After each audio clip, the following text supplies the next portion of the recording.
Bonjour ou bonsoir. Mon nom est Mathieu Gomez et le but de cette chronique ou de ces balados-diffusions que je vais publier est de faire une réflexion globale sur principalement le Québec, mais aussi la planète en général, notre monde, surtout d'un angle démographique, géographique et géopolitique. L'avantage de ces trois sciences, si on veut, ou thèmes, c'est qu'elles sont plus ou moins figées dans le temps ou du moins fortement prévisibles.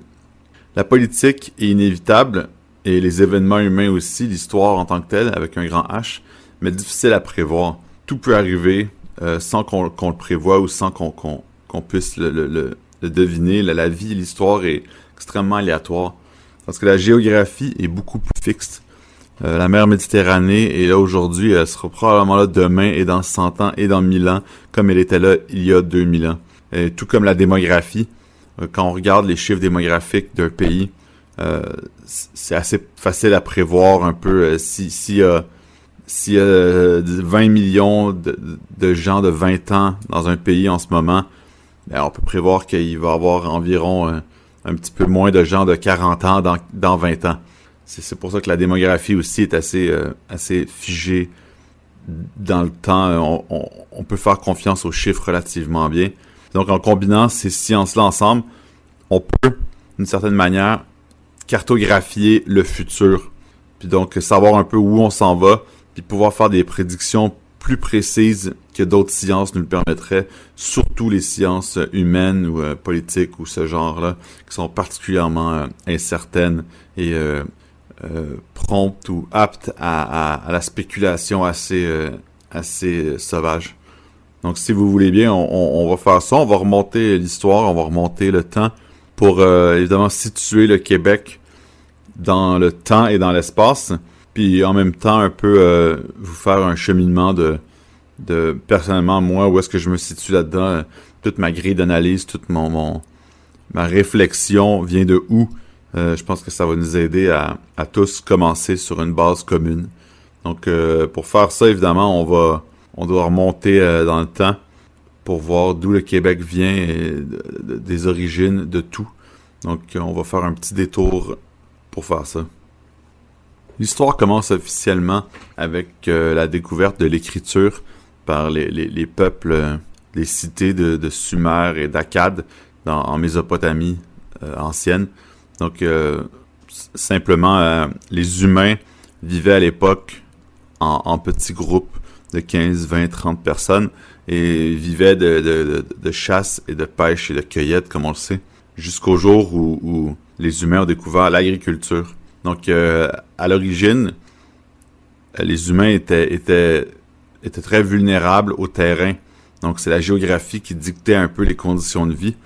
Puis les sociétés chasseurs-cueilleurs préféraient les climats qui étaient adjacents à d'autres. Donc, ce qui était favorable pour eux, c'était, disons, une plaine qui bordait la montagne, qui bordait de la forêt. Donc, quand on avait ces trois climats-là, un à côté de l'autre, ces trois zones, si on veut, écologiques-là, ça leur permettait de faire une rotation, puis de pouvoir avoir une alimentation, disons, plus variée et plus abondante et plus stable. Donc, ce qui guettait, évidemment, ces peuples-là, c'était l'instabilité de la nourriture. Et puis leur journée était presque entièrement dévouée à trouver les calories qui étaient nécessaires à faire leur journée. Ensuite, les premiers peuples, ce qu'ils recherchaient comme géographie ensuite, c'était évidemment des cours d'eau stables. Il y avait besoin d'un fleuve qui avait pas besoin d'eau salée, c'était de l'eau douce, un fleuve qui était facilement gérable, genre qu'il fallait qu'il soit fortement prévisible dans son débordement, dans ses crues. Puis il fallait que ce fleuve-là soit dans une zone tempérée où la température était chaude. Puis une autre chose que ces peuples-là avaient besoin à l'origine, c'était d'avoir comme climat voisin des déserts, pour la simple raison que les premiers peuples qui ont fait pousser des choses, qui avaient de l'agriculture, se faisaient voler et attaquer par des peuples nomades. Donc en ayant comme zone limitrophe des déserts, mais on évite que des peuples puissent se cacher dans le désert si on veut pour venir nous voler nos choses, parce que c'est pas très accueillant pour eux, donc ils vont pas aller vivre là. Fait que ça crée une espèce de zone tampon qui nous protège. L'histoire nous montre qu'il y avait 3 sites particuliers qui étaient très propices, qui avaient exactement ce climat-là. C'était l'Égypte ancienne, donc la vallée du Nil, la Mésopotamie, donc l'Euphrate et le Tigre, et l'Indus, la vallée de l'Indus au Pakistan moderne. Donc ces 3 endroits-là ont été les 3 premiers lieux du développement de la civilisation. L'Indus, on a très peu de vestiges ou rien, ça a été complètement rasé, même si la découverte de cette civilisation-là est assez récente. Mais dans le cas de la Mésopotamie puis de l'Égypte, on a amplement de ressources pour voir un peu de quoi avait l'air la vie à l'époque. Puis donc, ce qui est arrivé, c'est que ces gens-là, quand ils ont commencé à faire pousser du grain, ben ils ont libéré des calories supplémentaires, c'est-à-dire qu'un individu ou plusieurs individus pouvaient créer plus de calories que nécessaire, ce qui a libéré d'autres gens qui n'avaient pas besoin de s'occuper de trouver des calories pour les autres. Fait que ces gens-là ont pu diversifier leur expertise. Ce qui fait que certaines personnes ont commencé à créer des outils, donc ont développé des expertises là-dedans. D'autres ont développé pour faire des pots, pour faire des greniers, pour stocker le grain. C'est ce qu'on a appelé la diversification des tâches. Donc les gens ont été en mesure de commencer à faire d'autres choses que de juste dévouer complètement leur journée à trouver des calories. Évidemment, à un certain niveau, ça a permis à des villes de devenir plus grandes, donc à plus d'individus de s'amonceler au même endroit. Ce qui a créé aussi des problèmes logistiques qu'à un certain point, il a fallu commencer à gérer ça de façon plus sérieuse. C'est ce qui a amené l'invention de l'écriture, c'est que ces gens-là avaient besoin d'un système pour gérer le grain, pour gérer tout ce qu'il y avait, puis un peu toutes les communications, tout. Donc, ils ont inventé les premières formes d'écriture il y a environ 6000 ans de ça, ce qui a créé un peu les premières civilisations puis l'histoire. Donc, en Mésopotamie et en Égypte et dans la vallée de l'Indus, qu'on sache, c'est les 3 premières un peu les plus anciennes. Ces civilisations-là, évidemment, ont grandi et grandi, ce qui a donné la naissance à des cités-États. Donc, ces villes-là devenaient tellement grandes que ces cités-États atteignaient une telle taille que la gestion, l'administration devenait plus importante. Donc, éventuellement, avec le temps, ça a commencé à créer une hiérarchie sociale. Il y a une noblesse qui s'est créée, puis donc une classe, une classe, si on veut, plébéienne. Il y avait beaucoup d'emplois peu gratifiants, comme la gestion des déchets humains, des trucs comme ça, que évidemment personne ne veut faire. Donc, il y a comme une classe religieuse qui s'est créée, une classe noble, puis les civilisations sont structurées comme ça, jusqu'à un point où ils ont commencé à agglomérer des cités ensemble pour former les premiers empires, si on veut. Donc, dès que du moment que quelqu'un a commencé à gérer 2, 3, 4 villes en même temps, il a commencé à comprendre qu'il peut prendre de l'expansion, là, que s'il y avait 4 villes, il peut en avoir 5, 6, 7, 10, 20. Ça a été la naissance des premiers empires comme tels. Ce qui a mené aux empires, évidemment, les Akkadiens, les Sumériens, les Assyriens qui ont été là extrêmement longtemps. Donc les Assyriens, un des premiers grands empires de l'humanité. L'Égypte ancienne, puis ce qui a mené à la Perse, l'empire perse qui était un peu le premier avec Cyrus qui a inventé sa colonne, ses lois, qui est un pionnier, si on veut, du genre. Donc on peut donner à Cyrus un peu la paternité du premier empire proto-moderne. Puis bref, l'histoire a avancé comme ça, les technologies se sont développées, la politique a avancé, on est passé des Perses aux cités grecques, à l'Empire romain, au Moyen-Âge. Et ensuite, ce qu'il faut noter, c'est que par la suite, le monde, en fait, de l'époque antique à presque nos jours, était assez semblable, genre que le système de fonctionnement de notre monde était fait en empire. Donc, il y avait des empires, des fois plus, des fois moins. Là. Dans le temps de l'Empire romain, disons que il y avait les Romains, puis il y avait les Perses à côté, mais il y avait moins de compétition. Mais quand on est arrivé à la Renaissance, ensuite, quand le monde a commencé à coloniser, l'Europe s'est lancée dans ses quêtes colonisatrices. Il y avait plus d'empires, il y avait les Espagnols, les Anglais, les Français, s'en est suivi les Allemands. Puis donc le monde était vraiment sur un mode impérialiste.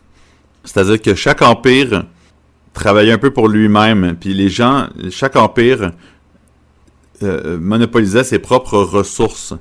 Donc, si on faisait du bois, si on faisait de la nourriture, si on faisait du métal, on voulait pas le partager avec les autres. Là, on voulait vraiment juste le faire pour soi-même, puis on voulait le fabriquer nous-mêmes, puis le vendre à nous-mêmes.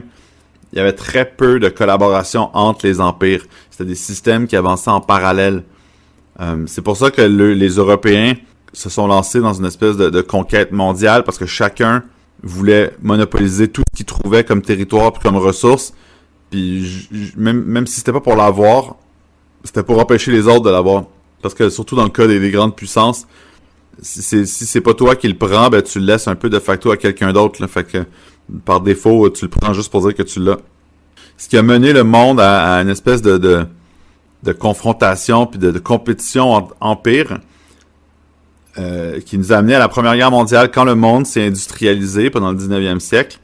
Ces empires-là sont devenus industrialisés, donc ils ont commencé à faire du charbon, ensuite du pétrole, la métallurgie, ils ont des forges, ils ont fait de l'industrie, donc ils ont industrialisé l'appareil militaire, ce qui nous a mené à la guerre de 14-18, qui était une guerre impérialiste en termes de... C'était des empires qui allaient régler ça sur le champ de bataille, puis on sait qu'est-ce que ça a donné, ça a été un carnage total.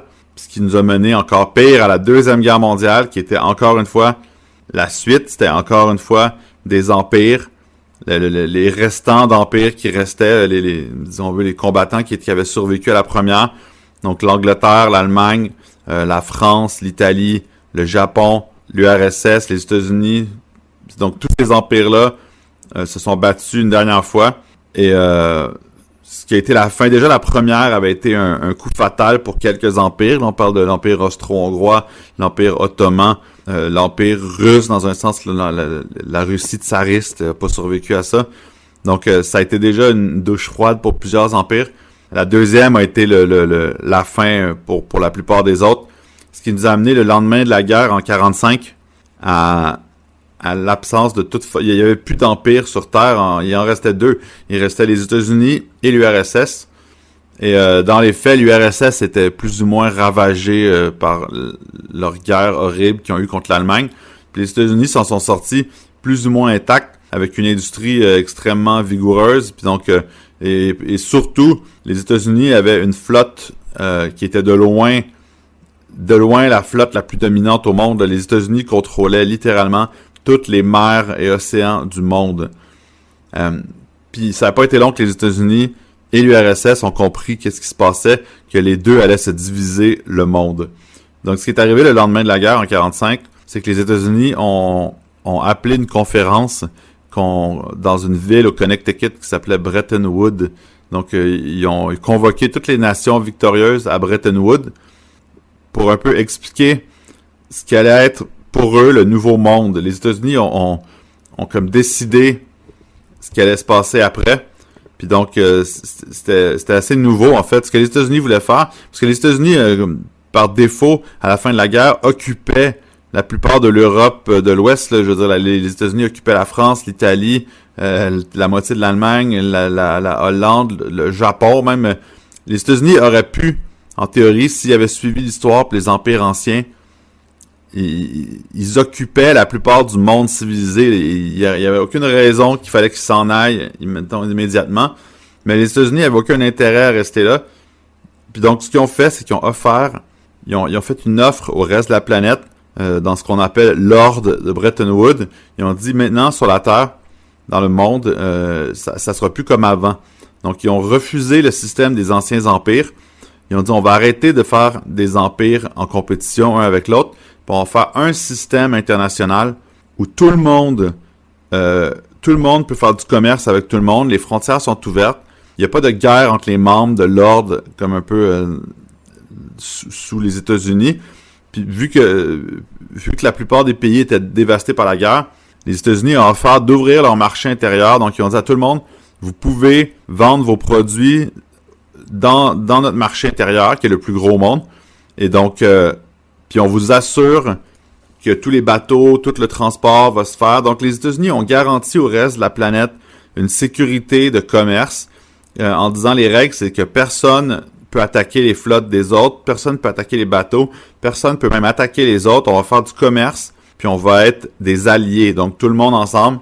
Ça va être ça le nouveau système. Puis en échange, les États-Unis vont être un peu une espèce d'hégémon bienveillant. Là. Ils vont juste surveiller que tout va bien sans vraiment imposer leur volonté plus que nécessaire aux autres. C'est sûr qu'il y a des réalités géopolitiques, là, que les Américains défendent leurs intérêts. Donc oui, on va me dire que oui, ils sont intervenus à droite, à gauche et tout, mais en termes d'hégémon mondial, on peut dire qu'ils ont été assez modestes dans leur approche. Là. Puis tout ça, en fait, la seule condition, si on voulait participer à l'ordre mondial comme ça, c'était évidemment de ne pas fraterniser avec l'URSS. Le but complet de l'alliance, c'était de bloquer les Soviétiques, les Soviets.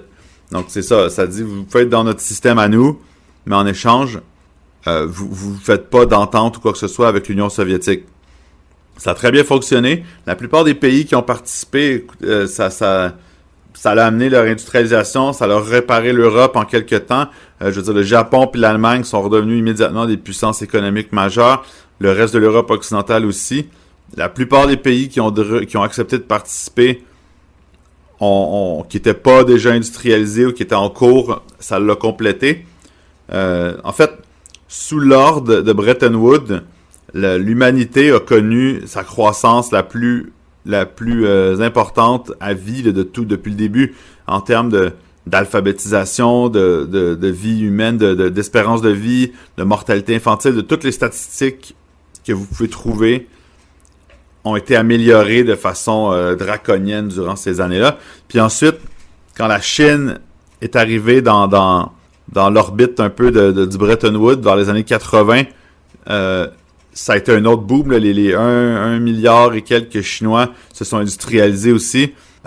Toute l'Asie, je veux dire, l'humanité entre 1950 et 2000 est passée de généralement de la pauvreté abjecte et l'analphabétisme à un mode de vie relativement confortable et une éducation. Et surtout, on a enrayé la famine, toutes ces plaies-là qui étaient depuis toujours affligeaient les gens.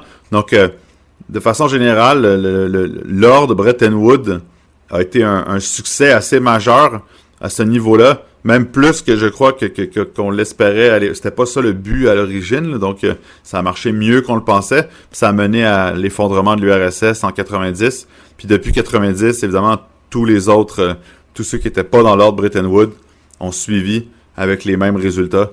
Donc, ça nous amène un peu de 90 à aujourd'hui. Donc, l'URSS, comme on a dit, est tombé.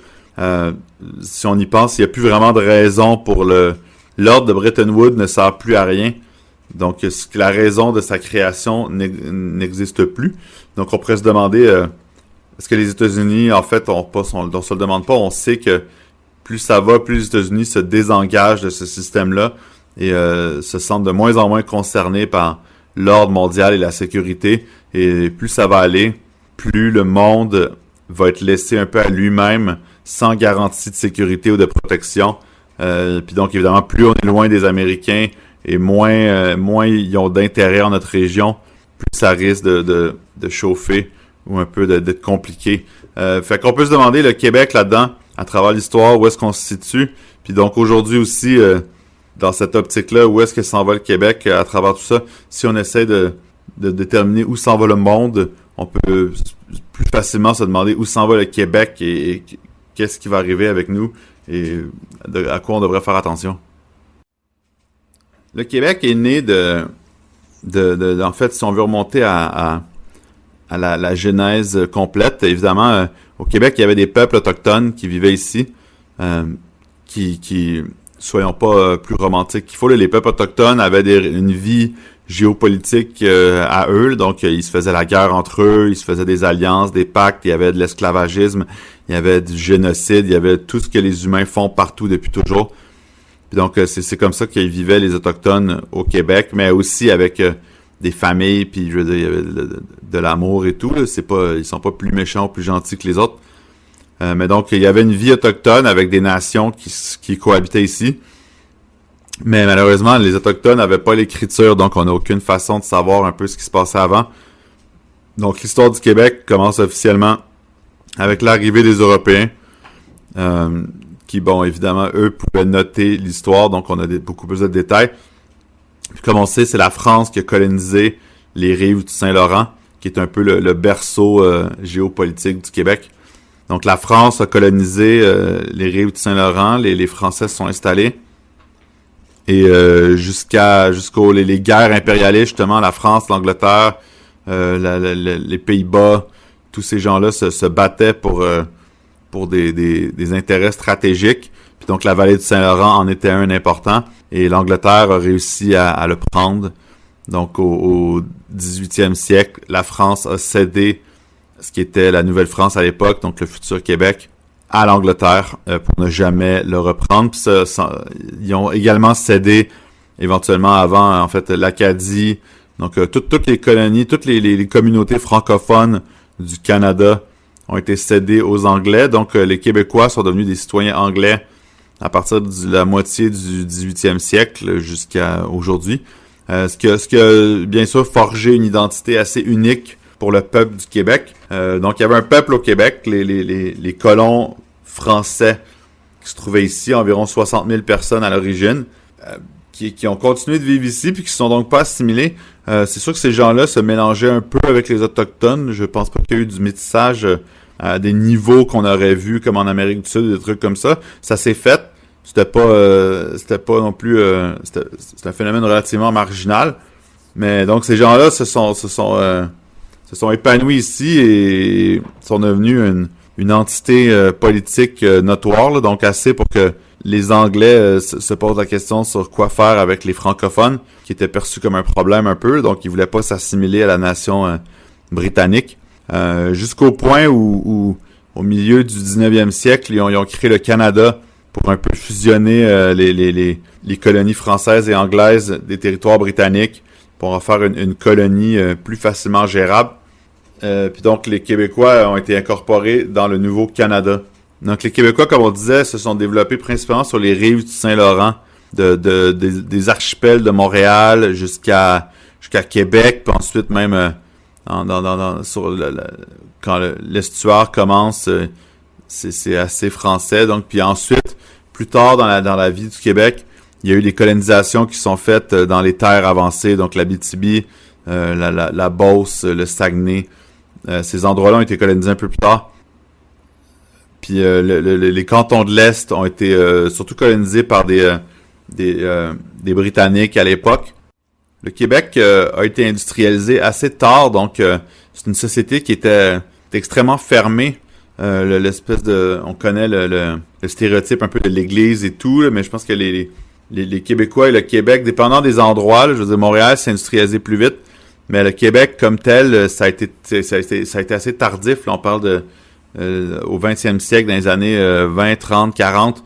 Sous Duplessis, il y a eu un mouvement d'industrialisation massif puis qui a été terminé même dans les années 60, 70 pour certains endroits. Là, on parle de la Gaspésie, les endroits reculés qui étaient encore extrêmement ruraux avant ces années-là, qui n'avaient pas d'électricité, qui n'avaient rien. Genre.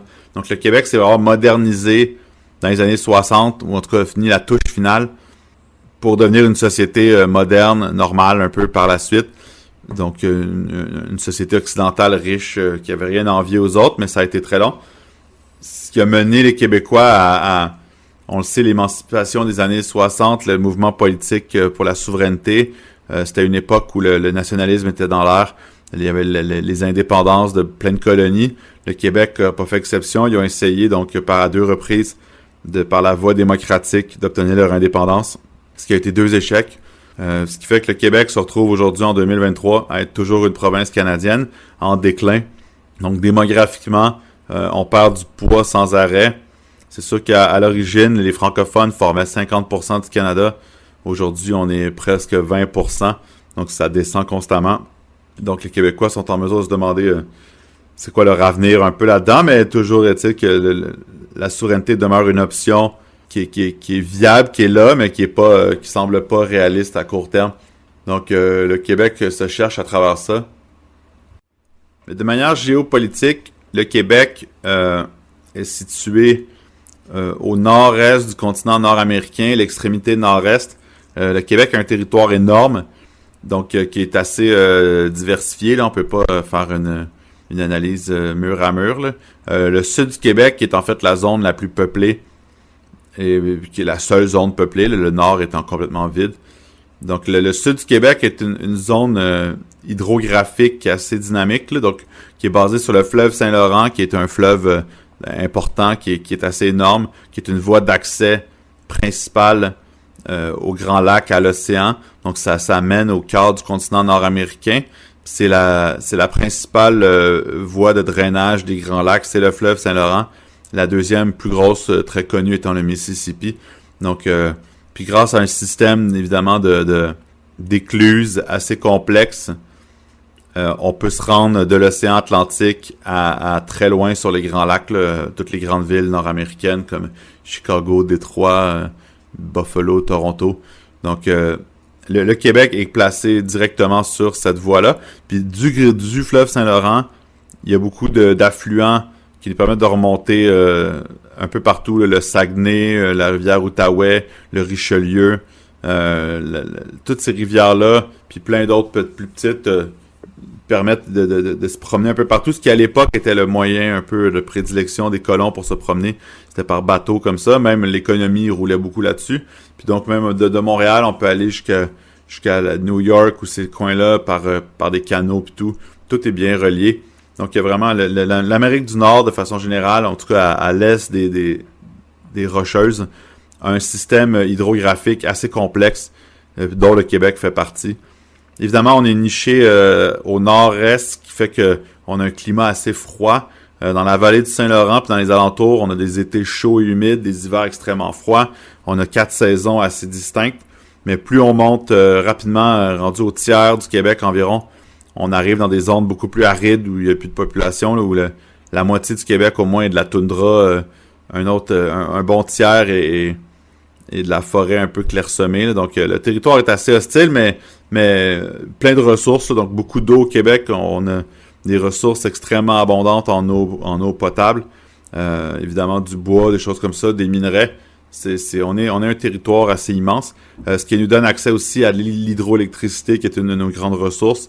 Donc notre compagnie nationale, qui est un monopole étatique, Hydro-Québec, nous fournit une quantité extrêmement abondante d'électricité à bon marché, ce qui n'est pas une denrée que tout le monde peut se permettre. Là. Donc, de tous les pays du monde, je pense que le Québec est extrêmement favorisé à ce niveau-là, tant au niveau de l'eau que de l'électricité bon marché. On est placé juste au nord des Américains, des États-Unis. On borde les États comme le Vermont, New York, le Maine, ce qu'on appelle la Nouvelle-Angleterre, en fait, qui sont nos voisins du Sud.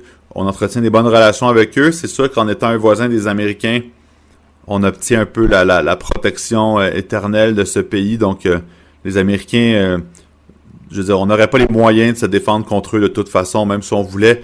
Donc, on accepte un peu notre rôle de vassal, ou au moins du côté stratégique militaire, comme on peut pas. C'est préférable pour nous de simplement accepter notre situation comme ça. De toute façon, les Américains ont toujours été des voisins extrêmement décents et eux-mêmes permettraient pas qu'aucune autre puissance étrangère s'installe chez nous. Donc on est assuré d'une protection constante par les Américains. Donc comme je dis, on a de l'eau, on a de l'électricité, on a la sécurité, puis ensuite on a des quantités abondantes aussi de nourriture au Québec. Donc la vallée du Saint-Laurent est très fertile, ou en tout cas raisonnablement assez pour qu'on ait une industrie agricole qui est florissante. Là. Donc l'industrie laitière, l'industrie, on peut faire pousser toutes sortes de choses. On a accès au marché évidemment des grandes prairies des États-Unis, même du Mexique, dans une portée assez acceptable. Fait que dans tous les cas, le Québec ne fait pas face à aucune famine possible ou quoi que ce soit. Puis on est une société moderne, donc on a accès à toute la science moderne, médicale, technologique, pour les communications, les multimédias, tout ce que vous voudrez.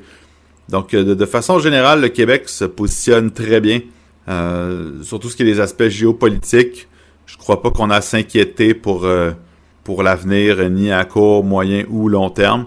C'est sûr qu'on est un peu vulnérable à ce qui se passe aux États-Unis. Donc, si jamais aux États-Unis, il y avait une crise politique incroyable ou une catastrophe, je sais pas, quelconque, on serait directement affecté, mais là, on tombe dans la forte spéculation. Là, on ne sait pas si ces choses-là vont arriver ou peuvent arriver. Mais outre ça, je veux dire, le reste de la planète peut s'effondrer. Le Québec est assez bien isolé de tout ça. Revenons sur l'ordre de Bretton Woods. Si vous m'avez suivi là-dessus, vous comprendrez que un peu ma vision de la chose, c'est que le monde, en fait, c'est pas ma vision, là, mais le monde vit un peu sur du temps emprunté en ce moment, que tout ce qui fait la modernité, l'industrialisation, le système moderne repose sur le système Bretton Woods, qui lui-même repose sur la bienveillance américaine. Présentement, le problème, c'est que ce système-là va s'en aller du fait que les Américains ont plus d'intérêt, ça leur coûte beaucoup d'argent, beaucoup de ressources à entretenir ce système-là, puis ils n'ont plus aucun intérêt à faire ça. Donc, on sait pas exactement quand et comment, mais il y a clairement une tendance politique aux États-Unis à se désintéresser de ce système-là, ce qui va comme éventuellement mener à une fracturation du monde, c'est-à-dire que plus ça va aller, plus le monde va se diviser en zones d'intérêt. Donc, avec le retrait des Américains, mais des puissances locales vont devoir assurer eux-mêmes leur sécurité ou leur sécurité alimentaire ou énergétique ou ce genre de choses-là. Puis c'est clairement pas tous les pays qui sont en mesure de faire ça en ce moment, là. Il y a une liste assez courte de pays qui sont capables ou bien d'aller chercher ces ressources-là assez loin ou de les sécuriser autour d'eux. On parle d'une poignée, une liste de quelques pays qui sont vraiment qui peuvent assumer un rôle de puissance régionale. Peut-être la France, l'Angleterre, la Turquie, le Japon, l'Inde. Ces pays-là vont être capables un peu de se débrouiller, mais il y a beaucoup de pays, surtout ceux qui dépendent extrêmement des importations et des exportations. Dire que plus un pays dépend du système international et moins ce pays-là a des moyens de projeter sa puissance puis d'influencer un peu son entourage, plus ce pays-là est dans le trouble. Donc, on met la Chine comme au sommet de cette pyramide-là, parce que la Chine est un importateur majeur d'absolument tout. Il exporte énormément. La Chine est un pur produit du système international. Là, je veux dire, sans le système Bretton Woods, la Chine ne serait jamais où ils sont. Ils se sont industrialisés à une vitesse incroyable grâce à ça. Donc, ils sont absolument dépendants de ce système-là. Et la Chine n'a aucun moyen de projeter sa puissance en ce moment. Que la Chine a une flotte côtière genre, qui est très limitée, là, qui peut pas aller très loin de leur côte, tout. Ils sont pas, la Chine, en tout cas, à date, a pas vraiment les moyens même d'aller, disons, par exemple, sécuriser du pétrole au Moyen-Orient s'il faut, là. Si le pétrole arrête d'être livré à tous les jours comme il y a en ce moment, et qu'il faut que la Chine eux-mêmes aille le chercher, c'est pas fait, là. Puis sur le chemin du Moyen-Orient, je sais pas si vous avez regardé une carte, là, mais il y a beaucoup de pays qui sont plus ou moins hostiles à la Chine, là. Il faut qu'ils traversent les eaux territoriales de Taïwan, du Vietnam, de la Thaïlande, de l'Indonésie, de la Malaisie, de l'Inde, du Pakistan, de l'Iran. Ça, c'est juste pour arriver au détroit d'Ormuz, là. Puis ensuite, il faut qu'ils négocient avec une puissance locale pour avoir du pétrole, puis il faut qu'ils ramènent ce pétrole-là en Chine. Ça, on parle de la Chine, les besoins de la Chine sont énormes, là. C'est des plusieurs supports pétroliers par jour. Puis s'il y en a un qui coule, c'est une tragédie, là. Je veux dire, c'est un coup dur pour l'économie puis pour la sécurité mondiale. Puis ça, c'est le défi qui attend la Chine, là. C'est si jamais les Américains sont plus là pour un peu faire la police des mers, il faut que la Chine s'en occupe, là. Donc, on voit tout de suite le problème. Puis ça, c'est juste pour le pétrole, là, mais on parle après tous les autres produits qui existent. C'est un casse-tête incroyable pour la Chine, là, comment ils font pour assurer. C'est la même chose un peu pour je vous dirais l'Allemagne qui est dans le même bateau un peu là, qui dépend énormément des importations, exportations. Aucun moyen de projeter la puissance en Allemagne non plus, aucune flotte, aucun rien. Beaucoup de pays qui dépendent de la nourriture, qui ont des populations absolument monstrueuses comme l'Égypte, beaucoup de pays du Moyen-Orient, l'Égypte, l'Irak. qui importent la plupart de leur nourriture, donc qui a également aucun moyen pour eux d'aller sécuriser ces importations-là. Si jamais le système s'effondre, ces pays-là sont en famine immédiate. L'Indonésie, plusieurs pays avec une population massive qui ont vraiment profité du système un peu puis de l'industrialisation. Donc, il y a beaucoup de défis qui attendent beaucoup de pays dans un monde qui va se désunifier, disons. C'est ce qu'on a assisté à la globalisation, là, la mondialisation, la fameuse. Mais là, on s'en va dans un monde qui va se démondialiser. Donc, il faut être prêt à ça. Puis c'est normal un peu parce que je pense que les gens aussi comprennent pas que, ou peut-être le saisissent pas pleinement, que ce qu'on vit depuis les années 50, la grande mondialisation qui se fait, c'est une exception. Là. C'est jamais arrivé dans l'histoire. Sur 6000 ans d'histoire enregistrée, ce phénomène-là ne s'est jamais produit. C'est la seule fois que ça arrive. Donc, c'est clairement pas la norme. Genre, ça, c'est un accident de l'histoire, si on veut. Puis qui a créé un débalancement incroyable. Là. Jamais l'humanité était prête à avoir 8, presque 9 milliards d'individus. Une consommation à laquelle, je veux dire, la consommation mondiale est absolument, genre, incroyable. La complexité de notre système, comme si on s'arrête un instant, là, comme pensez à là, vous écoutez sûrement ça sur un ordinateur ou un téléphone. Juste la chaîne de production pour ce téléphone ou cet ordinateur-là, là, si vous vous arrêtez un instant, c'est des milliers de pièces différentes qui sont faites dans des dizaines, des centaines d'usines différentes en utilisant des centaines de produits faits dans des dizaines de pays. Juste la complexité de construire un appareil comme ça est quelque chose qui dépasse l'entendement. Là. C'est une merveille du monde moderne qu'on réalise pas. Puis c'est vrai pour tous les produits. Là. C'est vrai pour un hamburger chez McDonald's, comme c'est vrai pour une Rolls-Royce, comme ce l'est pour un jet de combat. Là.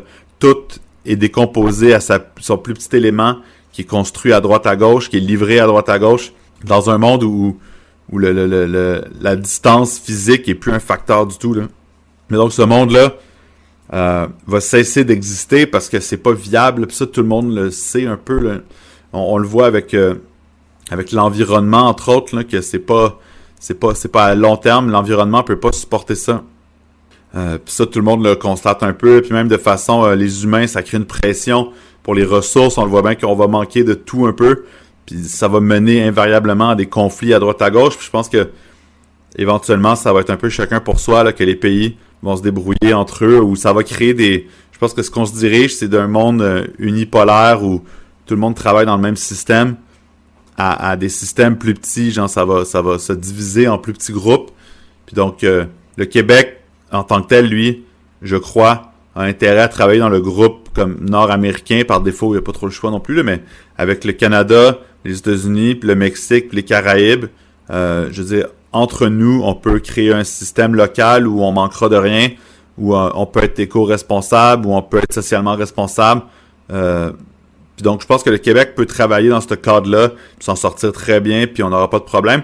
Mais pour le reste de la planète, ça dépend où, là, mais il y a des endroits où je pense que les prochaines décennies vont être assez dures, là.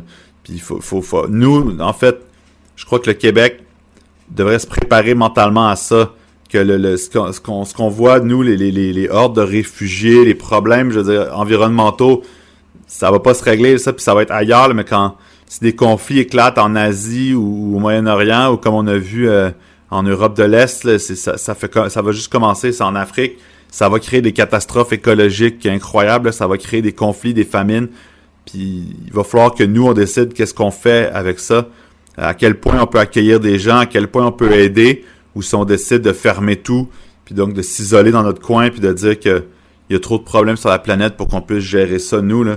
Donc ça va être ça qu'il va falloir considérer puis réfléchir en tant que Québécois.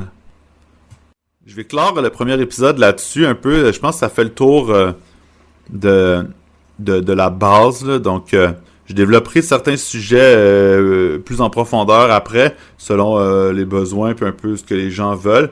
C'est sûr que c'est très expérimental ce que je fais là. J'essaie juste d'exposer mes idées un peu de façon orale pour que si ça intéresse certaines personnes, je sais que c'est assez niché comme sujet, mais bon, je sais qu'on est plusieurs au Québec qui s'intéressent, puis je constate qu'il y a comment on pourrait dire, il y a un certain vide au Québec au niveau de la géopolitique plus avancée. J'ai vu des trucs assez élémentaires là, pour faire un peu pour les débutants puis tout, mais des fois, je m'ennuie de discussions géopolitiques plus costaudes, là, disons. Donc, j'aimerais bien pouvoir partir une tendance là-dessus. Donc, s'il y a des questions, si vous avez quoi que ce soit, des commentaires, n'hésitez pas. Ça va me faire plaisir de commenter là-dessus.